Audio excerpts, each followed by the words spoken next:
Hello viewers, আসসালামু আলাইকুম। আপনাদের সাথে আমি আজকে শেয়ার করব খুবই মজাদার একটা মাছের রেসিপি। এখানে আমি টমেটো দিয়ে মাছ বোনা করেছি।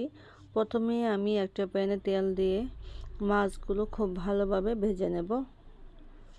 আমি এখানে লবণ এবং হলুদ দিয়ে মাছটাকে 10 মিনিট আগে মাখিয়ে নিয়েছিলাম। তারপর মাছগুলো আমি ভেজে নিচ্ছি। মিডিয়াম আছে সুন্দর করে এপাট ওপাট ভেজে নেব।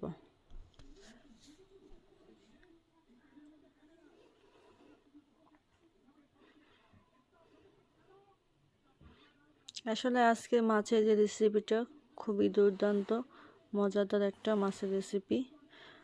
এখন আমি মাছগুলো ভেজে একটা প্লেটে তুলে নিচ্ছি।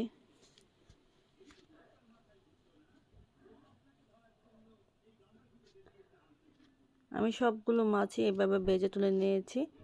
এখন আমি চলে যাব রান্নায়। চুলাতে প্যান বসানোর পর তেল দিয়ে তেলটা গরম করে দিয়ে দিলাম পেঁয়াজ বাটা, দিয়ে দিলাম 2 টেবিল চামচ, রসুন বাটা দিয়ে দিলাম 1 চা চামচ। তারপর একটু পানি দিয়ে দিলাম 1 চা চামচ হলুদের গুঁড়া, 1.5 চা চামচ মরিচের গুঁড়া। তারপর মিশিয়ে ভালো করে কষিয়ে নেব। দিয়ে দিলাম স্বাদ মতো লবণ, 1 চা চামচ দিয়ে দিলাম ধনিয়ার গুঁড়া।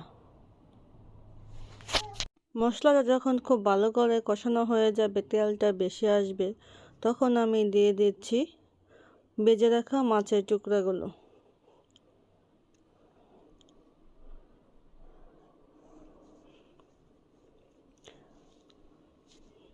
আর দিয়ে দেব টমেটো স্লাইস। আমি মাঝখান থেকে কেটে টমেটো টুকরাগুলো দিয়ে দিলাম। তারপর অল্প একটু পানি দিয়ে একটা ঢাকনা দিয়ে ঢেকে দেব।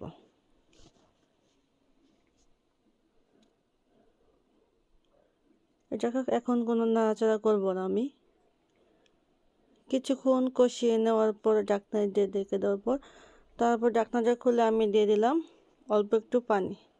এখন পানিটা দিয়ে আমি হালকা হাতে নেড়ে চেড়ে দিচ্ছি। তারপর ঢেকে দিলাম। 2-3 মিনিট পর বলক চলে এসেছে। এখন আমি দিয়ে দিচ্ছি কাঁচামরিচ ফালি আর দিয়ে দিলাম সাথে কিছু ধনিয়া পাতা। খুবই অল্প সময়ের মধ্যে আমার খুবই মজাদার একটা মাছ বোনা রেসিপি ঝটপট তৈরি হয়ে গেল। এরকম মাছ বোনা থাকলে আর কিছু লাগে না। খুবই অসম্ভব মজাদার একটা মাছের রেসিপি। আপনারা অবশ্যই ট্রাই করবেন।